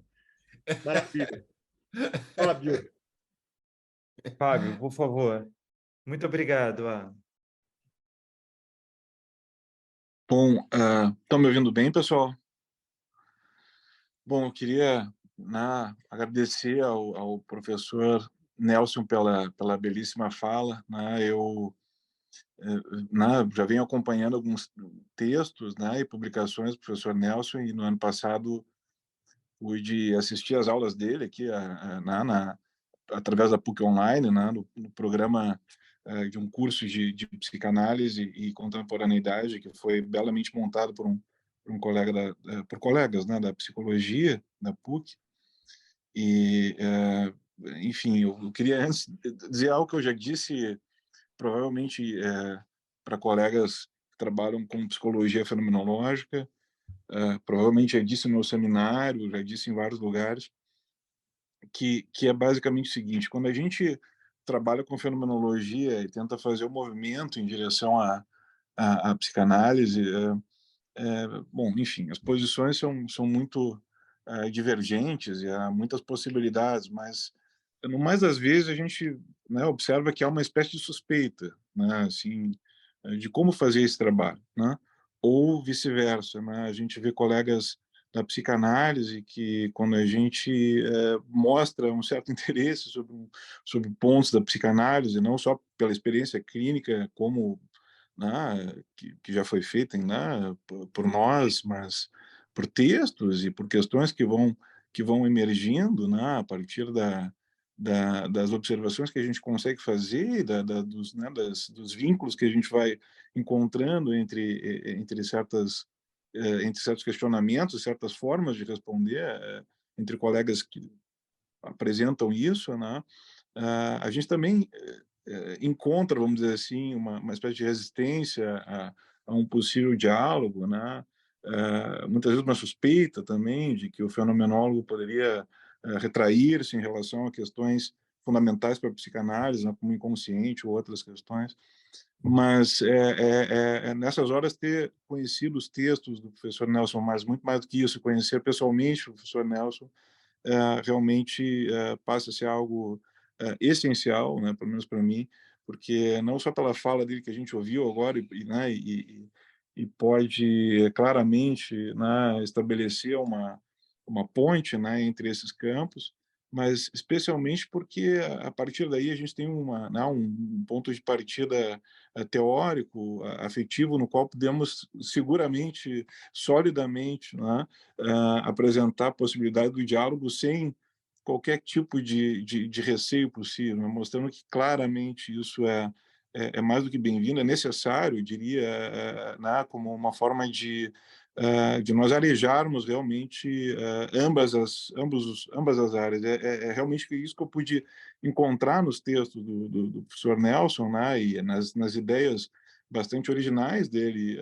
Uma delas que ele trouxe hoje, vamos dizer, muito en passant, que é essa a ideia do corpo como setting, que é um pouco a questão que eu queria formular, além de outras tantas questões que talvez não sejam tão, vamos dizer assim, tão abrangentes como essa, tão importantes como essa, mas que também estavam de alguma maneira na fala, e que a gente talvez possa encadear algo com um pouquinho de tempo que temos aqui, Marcelo e professor Nelson, mas que certamente já digo do meu desejo, de que a gente possa continuar trabalhando com essas ideias que que realmente penso eu que, né, fazem tanta falta a um olhar fenomenológico, um olhar psicanalítico também, né, um diálogo, portanto, que eu vejo como absolutamente necessário hoje, especialmente diante das questões colocadas, né, pelo Vitor, pelo Alan, né, essas questões importantes sobre linguagem, mas também sobre inteligência artificial, questões que certamente nós estamos hoje, com as quais nós estamos nos havendo.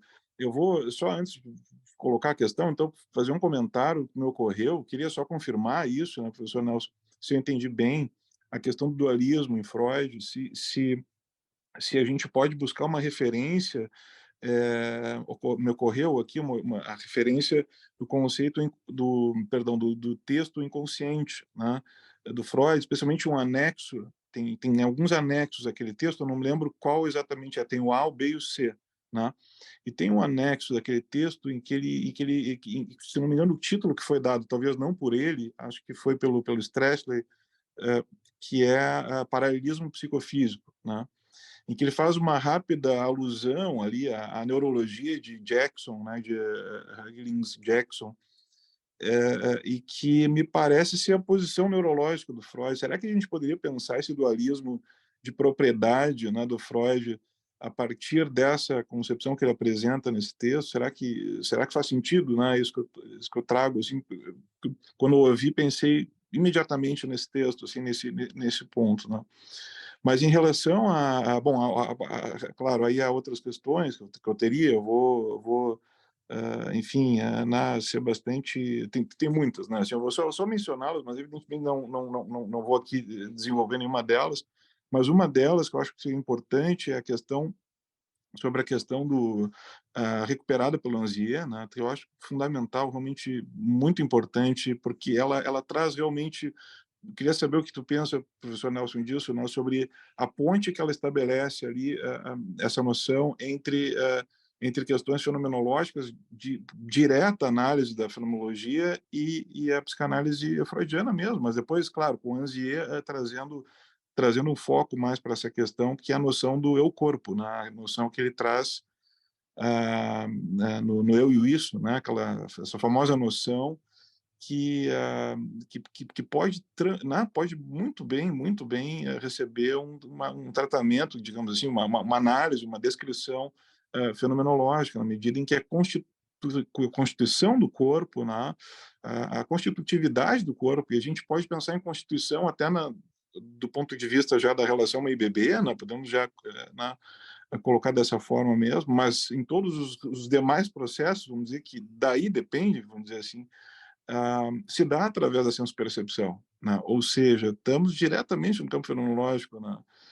Que é uma pequena passagem ali no texto, é uma pena que o Freud não explore muito mais aquela noção, mas é uma noção fundamental, né, para a gente poder compreender a segunda tópica, mas pergunto se tu consideras que é viável pensar uma ponte com a fenomenologia a partir, né, o que tu achas dessa noção, né? Mas especialmente aí o tema, claro, eu teria também a questão do traumático, né? Assim, se a leitura ferenziana, por exemplo, de uma releitura do traumático também não poderia ser uma boa aproximação, né, com a temática fenomenológica, especialmente como em fenomenologia se examina o tema da memória, do processo do Fuchs, né, por exemplo. Né? Bom, são tantas questões, mas eu vou realmente né, só colocar mais uma, que é essa questão sobre o corpo como setting, né? Tentando entender isso um pouco mais concretamente do ponto de vista clínico, né? Assim, de como é que a gente pode pensar essa noção, né, que tu traz, tem um texto teu enfim, que é já, né, bastante conhecido, famoso sobre esse tema, mas pensando um pouco mais concretamente do ponto de vista clínico, como é que a gente pode pensar essa ideia nas diferentes gradações, vamos dizer assim, nas diferentes intensidades né, da relação com o paciente, especialmente com o paciente psicótico, né? Como pensar essa noção, como trabalhar essa noção, né, a partir dessas diferenças, né, dessas diferentes possibilidades né, de vivências do que os pacientes trazem, com diferentes repertórios, vamos dizer assim, com diferentes recursos, né, simbólicos, né, ou né, com menores recursos, vamos dizer, simbólicos. Como que a gente pode trabalhar isso? Enfim, era um pouco isso, e dizer que foi realmente, mais uma vez, né, um grande prazer te ouvir, professor. Bom, Fábio, de novo, tarefa difícil aqui, tentar sistematizar algumas ideias para te responder. Primeiro, muito obrigado por todos os teus comentários, obrigado uma vez mais pelo convite que você e o Marcelo me fizeram. Foi e está sendo um enorme prazer dialogar com vocês dentro desse conjunto de conferências que vocês propuseram, que estão sendo um sucesso e têm produzido coisas muito, muito interessantes. E dizer que, começando por essa parte final do corpo como setting, né, acho que eu te contei isso da vez que nós nos encontramos pessoalmente em Porto Alegre, em outubro do ano passado, que é esse texto que eu escrevi sobre o corpo é o setting, foi feito para uma palestra que eu ia dar para um grupo de alunos de um curso de acompanhamento terapêutico, que trabalhavam com pacientes psicóticos, justamente, né? E eu tentei pensar um pouco como contribuir com o trabalho deles, que trabalhavam fundamentalmente na casa dos pacientes, na rua, indo ao cinema, ao supermercado, né? Então, de que maneira, e hoje em dia vale também para pensar esses atendimentos que têm sido feitos em praça pública, esse plano dessa psicanálise estendida para fora do consultório, mas que podia ser também nas instituições, né? Como as instituições hospitalares, em que o trabalho psicanalítico tem aparecido de maneira muito interessante, com diferentes formas de mediação, né? Isso na França, nos Estados Unidos, no Brasil, em diferentes lugares, né? Mas era dizer que acho que tem várias ideias que acompanharam a formação dessa proposição de o corpo é o setting, né? A primeira delas é a ideia de que, de fato, o invariante que talvez interesse, para além da decoração, do número de sessões, do ambiente do consultório, do uso de poltrona, de divã, almofado, o que for, é aquilo que, em uma certa medida, o André Green chama de enquadro interno do analista, né? Ou seja, aquilo que é produto no psiquismo nosso, da capacidade de ter internalizado a presença da mãe na sua ausência, né? A mãe, quando se torna ausente, eu tenho lá uma condição de acolhimento para as possibilidades de experiência que são formadoras da condição do psiquismo do analista na análise, né? Que, em termos do Green, é o resultado da própria análise do analista, mas que deve atingir alguma coisa semelhante a essa capacidade da presença em ausência, vamos dizer assim, né? Para isso, o que eu pensava é que modelos como o do Bion, de continência, e do Winnicott, de holding, né, servem para pensar um modelo fundamental de enquadro. Só que esse modelo é baseado na experiência sensorial corporal da mãe, né, com o bebê, do enquadramento psíquico corporal da mãe com o bebê, né? Esse é o modelo desses dois autores fundamentais para a psicanálise contemporânea para pensar o lugar do analista, né? De holding e de continência como modo de estruturar um enquadramento que não é puramente esse enquadramento da descrição das invariantes do setting, né? Horário, preço, dias da semana, o número de vezes, poltrona de van, roupa do analista, quadro na parede, o que mais for, né? Ter ou não ter uma doceira perto para o paciente antes e depois poder comer um docinho, enfim, coisas que fazem parte do enquadro. O enquadro aqui entendido como uma disponibilidade para esse acolhimento, entre aspas, das condições variáveis de todo tipo de experiência de sofrimento e psiquicamente expressáveis ao seu modo, não só com os pacientes muito graves, né? Eu dizia nesse texto, o analista coloca o seu corpo em sacrifício, ele oferece seu corpo em sacrifício, tentando me afastar das referências mais religiosas dessa expressão, mas dizendo que o papel do analista é, de fato, estar lá com um convite contratransferencial que é inaugural. Esse convite contratransferencial é corporal. É uma disponibilidade para receber o que vier, né? A ideia de que ali cabe tudo, dentro de certas regras, né, é a partir de uma certa disponibilidade corporal. E tem dias que a gente está mais assim, tem dias que a gente está menos, né? Há que se imaginar que a mãe suficientemente boa, às vezes, não consegue fazer holding, né? a mãe bioniana nem sempre está pronta para oferecer, né, função alfa para traduzir elementos beta e transformá-los em, em elementos alfa, né? Tem dia que vai, tem dia que não vai. Mas a gente está lá mesmo no dia que não vai. E isso serve para alguma coisa, né? Não é pouca coisa continuar lá. Quando o analista começa a dar muito cano, ele não só não está disponível, ele não está disponível mesmo, né? Para além da disponibilidade psíquica. A ausência do corpo quer dizer muita coisa, né? Nesse sentido específico aí. Quanto ao diálogo da fenomenologia com a psicanálise, a parte que eu pulei da leitura do texto, que eu vou ler rapidinho, né? Justamente a passagem do Freud no ego e no id, né? Diz o Freud: contudo, além da influência do sistema percepção, outro fator parece também ter importância no processo de formação do eu e na sua diferenciação do id. Refiro-me ao nosso próprio corpo, sobretudo sua superfície, de onde podem partir tanto percepções internas quanto externas. Embora, ao vermos nosso próprio corpo, ele se nos apresente como se fosse um objeto, ao tocá-lo, notaremos que ele produz dois tipos de sensações táteis, das quais uma pode ser equiparada a uma percepção interna. Além do fato também, a dor parece desempenhar, além do fato, também a dor parece desempenhar um papel na formação do eu.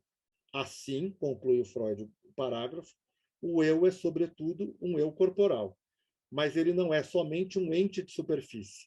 É também ele mesmo a projeção dessa superfície. Passagem clássica. Meu comentário.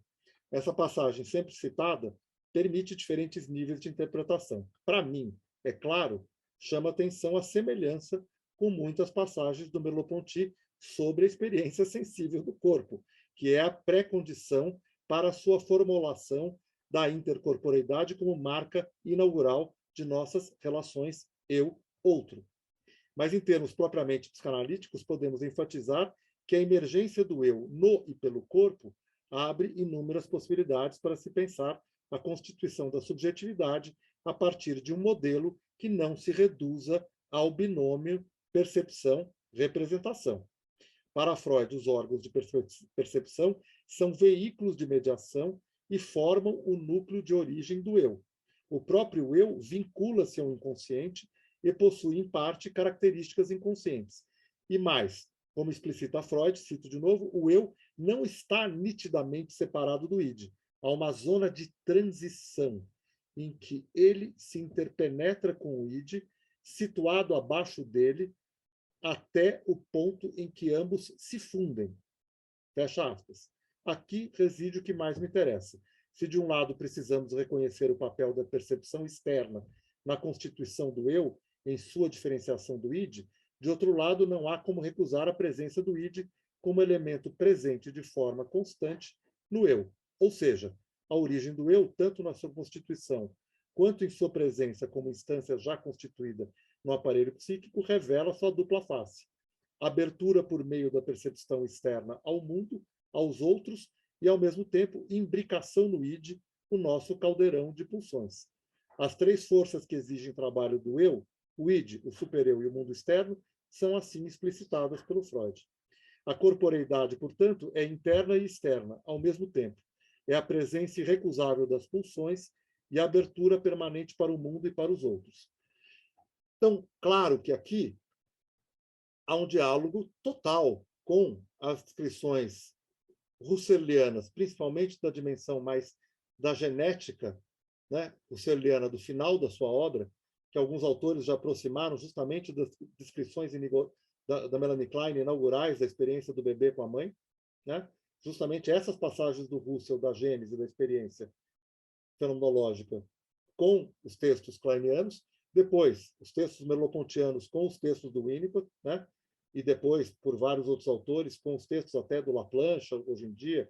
Estou dando um parecer de um texto que justamente tenta mostrar como a noção do corpo no Merleau-Ponty é um corpo passivo, como o do Laplanche. Acho que não é bem isso, mas enfim.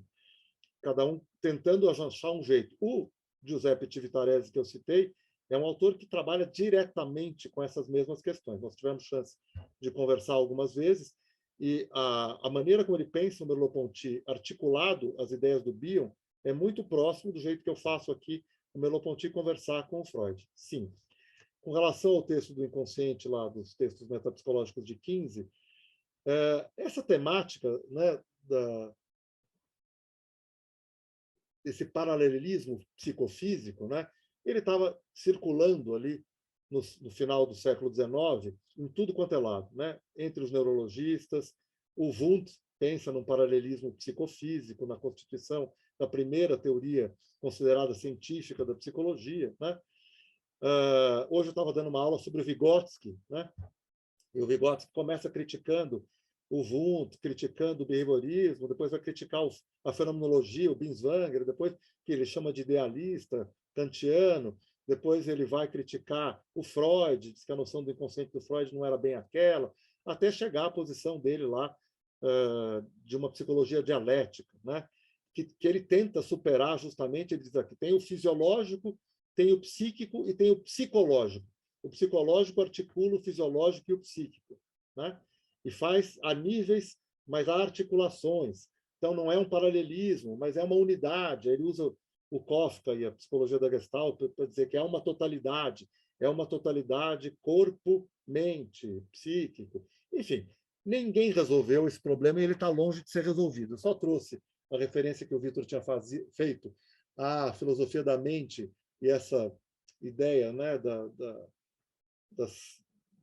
das próprias, desse tipo de dualismo muito específico, que é, então, de propriedades e não exatamente de uma oposição, né, qualitativa corpo-mente, né, desse fosso.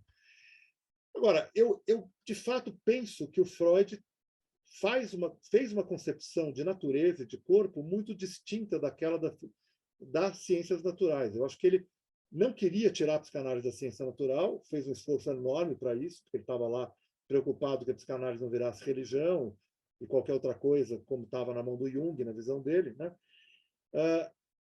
E eu acho que ele faz uma mistura de natureza e cultura muito singular, né? E isso aparece na visão dele do que é essa relação corpo-mente. Mas eu acho que ele tinha poucas ferramentas para trabalhar isso. Por isso, respondendo ainda ao Alan, eu acho que é um pouco precipitada, a meu ver, embora tenha feito muito sucesso, a solução lacaniana de buscar, num certo estruturalismo, nesse da linguística, uma solução para esses impasses, né? E dizer que a questão do corpo e da linguagem não é comunicável, né? E resolver isso no caminho da linguagem como constitutiva, né? Dessa história de uma estrutura pré-existente à própria experiência do sujeito e do corpo.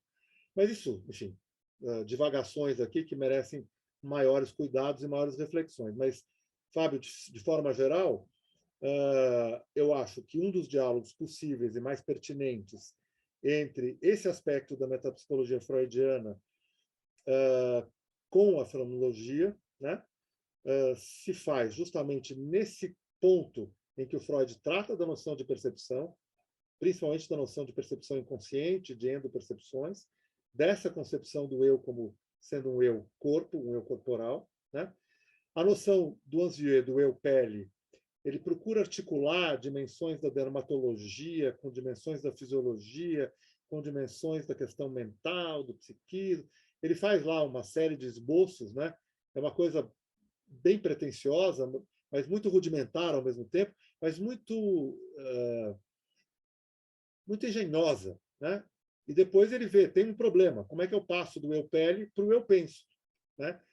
Que é um problema merleau-pontiano, em última instância, né? Fenomenológico desse ponto de vista, de uma fenomenologia que sai daquele projeto fundacional, né? O Russell, né? Tentando o último grande projeto fundacionista, né? Sai um pouco desse lugar de um resto de uma tradição idealista e vai para essa dimensão de um Lebenswelt, do mundo da vida, dessa gênese da experiência fenomenológica, que vai, esse segundo Russell, dos inéditos, dos arquivos de Louvain, né? e vai em direção a isso que o Merleau-Ponty procurou desenvolver, e a partir dele, boa parte da psiquiatria fenomenológica também procura dar vida a essas dimensões, né? Acho que aí tem um diálogo muito interessante, muito profundo, e acho que com muita coisa para ser feita ainda. E me interessa. Gostei muito do artigo do Thomas Fuchs, esse especificamente das memórias corporais e o inconsciente. Esse tema da memória corporal, das marcas, ele vai e volta na psicanálise, muita gente trabalhou com isso, né? Que é um dos meios de discutir essa primazia da representação, né? E principalmente da representação palavra, né?